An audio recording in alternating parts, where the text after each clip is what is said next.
Hello, my lovely things. Welcome back to the Cavern of Secrets. Happy Friday. I hope everyone is doing phenomenal and ready for the weekend. I know I am. Just a minor update. I stopped trying to figure out how to get the leap motion working, which is what tracks my hands. So I'm looking at other programs that don't require the leap motion to track my body movements and facial expressions. So I'm hoping next week you'll actually see my character move her hands and be more human-like. So I finally watched the new Scream film, and I'm sad it took so long because I didn't really want to go to theaters, and there's a reason behind that. COVID is one. I am vaccinated, and I did have COVID. But unfortunately, people who are vaccinated can still get COVID, and I was sick for a month with COVID, so it sucked. And it was not a fun experience. I don't really want to go through that again.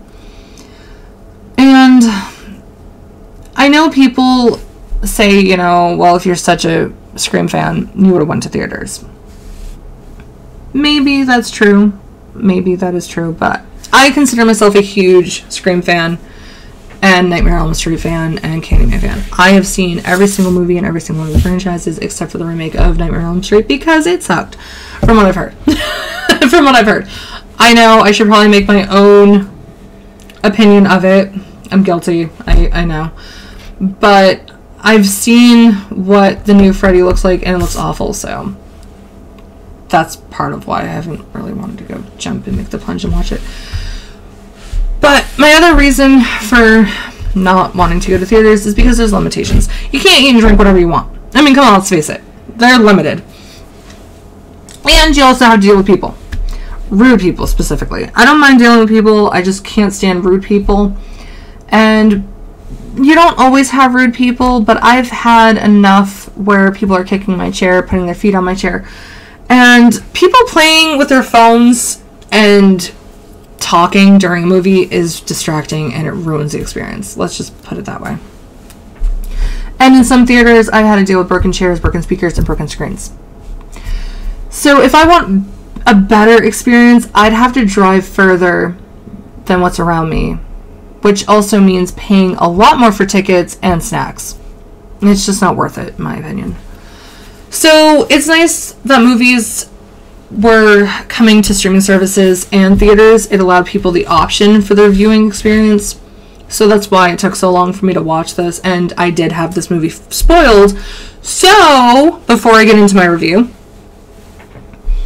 there's going to be spoilers for Scream 2022. So if you haven't seen it because you're like me, or you're not sure if it's worth a watch, here's what I have to say to you. If you are a fan of the Scream franchise, go see the movie any way that you can and make your own opinion. Some people like the movie, some people hated it, some people really love this movie. We're not all going to like the same things, and we're going to have different feelings towards anything that we interact with. Movies, music, video games, whatever. I did it with Spiral. I wasn't sure how I would like it because it wasn't going to continue with the franchise. It was going to take a different turn, so I wasn't sure how I was going to like it. And I actually appreciate the different turn that they went. I actually liked that aspect. I liked that it was different than what we got for the entire franchise. And if you want to know more of my thoughts on it, be sure to check out my review of Spiral. Now, I'm going to move to my review of Scream 2022, so please stop it now if you haven't seen the movie. So, the beginning of the movie was filled with suspense, and I honestly thought Tara died because every character in the opening sequence dies typically. So, it was interesting that they kept her alive. I liked the different direction there that they went. However, from that point, the movie kind of moved too quickly for me. We didn't get a lot of character development, so when new characters started dropping, it wasn't that impactful as when characters we recognized from the past films died. I also noticed there wasn't that much gore. Now, I'm not saying it's necessary because it really isn't, but if we look at the first movie, Casey is gutted and hung from a tree. When her parents see that, we the audience did too, which made it a much more immersive and impactful experience because we were feeling exactly what her parents were at that moment. We were shocked and horrified at the same exact moment. The other aspect that was lacking in this was the suspense, and by that I mean wondering who's behind the murders. There's nothing pointing us in multiple directions. Whereas in the first Scream film, at first we're left wondering if it's Cotton Wary, because he just got out of prison. And Sydney was the one that accused him of murdering her mother, Maureen. But then, as the movie goes on, we think it's Billy. And then we get moved to Sydney's dad. So we're pulled in multiple directions until the reveal, which was surprising and shocking. At least for me it was. And I loved it. They could have done something similar with Sam's background if it wasn't revealed early on and there was suspicion leading us to believe she was the killer. It would have been great. Otherwise, her being the daughter of Billy was pointless. It didn't seem to matter who Sam's father was. The killers also were lackluster. And there was nothing even hinting that they were the killers either. The motive was very thin. At least Billy had an understandable motive, I guess.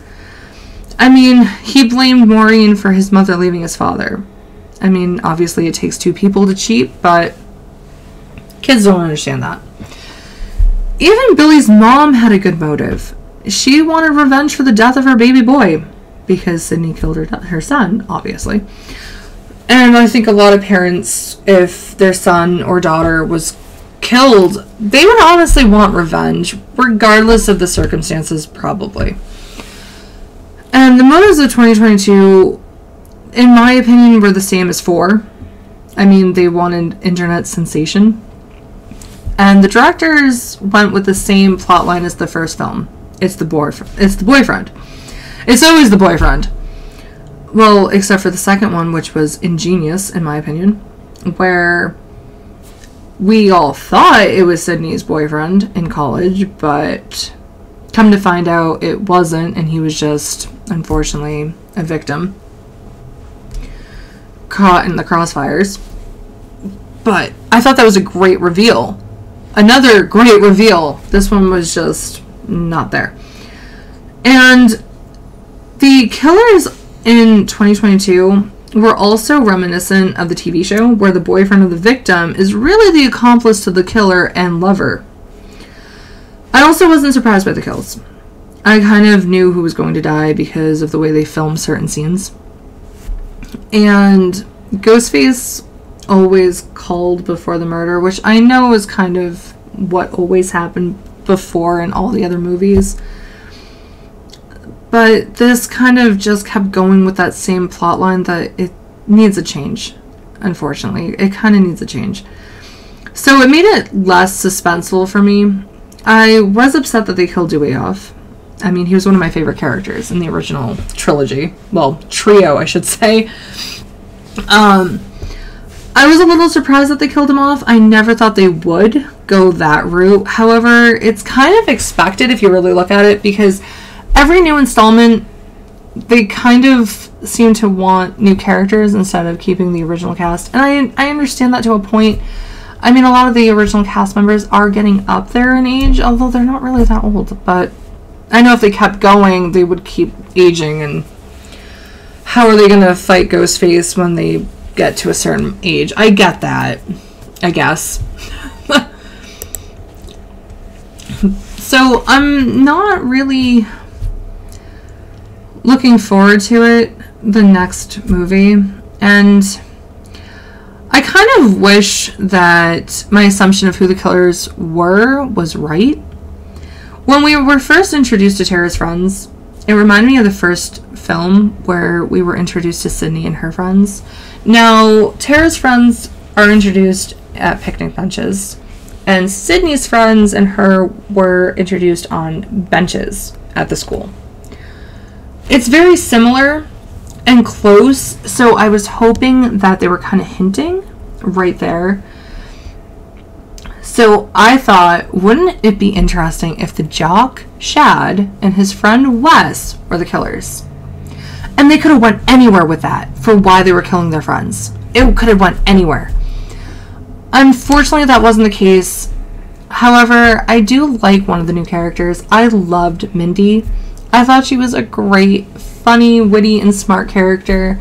I was happy that she survived because she was badass, in my opinion. I just had high hopes for this movie, and it fell flat. I really wanted them to take... There were so many different directions they could have went with what they gave us, and they just went with the movies we got. So I was really upset, and like I said, I'm not really excited for the next one. I, of course, will watch it because I am a fan of Ghostface, so of course I'm going to go see it regardless. And who knows, it might surprise me, the next installment. And if what I heard is true about the directors, it honestly makes sense why this failed for me. According to what I've heard, and this could be just a rumor and there's no facts to this, but the directors, while working on the 4th Scream film with Wes Craven, Wes actually refused all of their ideas. So since Wes Craven sadly isn't here anymore with us, they decided to throw all of those ideas that they had for the 4th Scream film into this, which it honestly looks that way if you really look at it. But that's just my opinion. Also, looking at the movies these two directed, most of them I've never heard of, and they don't seem to be that known. I've never heard of them, and I've never heard anybody talk about them except for VHS and Ready or Not. VHS I've never seen, but I've heard really bad things about it, so I haven't gone out of my way to go see it. Ready or Not, I thought was okay. I just didn't like the ending. It was too silly and ridiculous that it kind of ruined the movie for me. So it kind of made the movie fall some points because of the ending.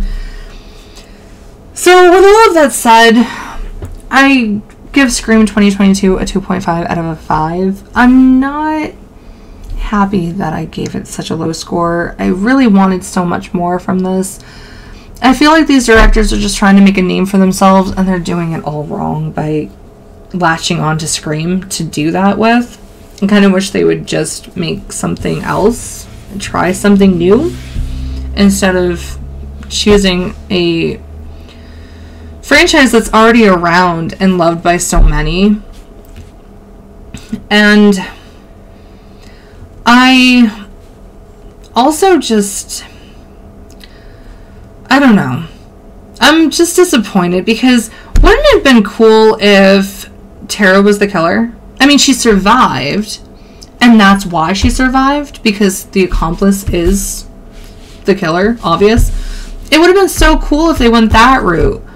Or if they did something different for her surviving. I just would have liked so much more from this movie.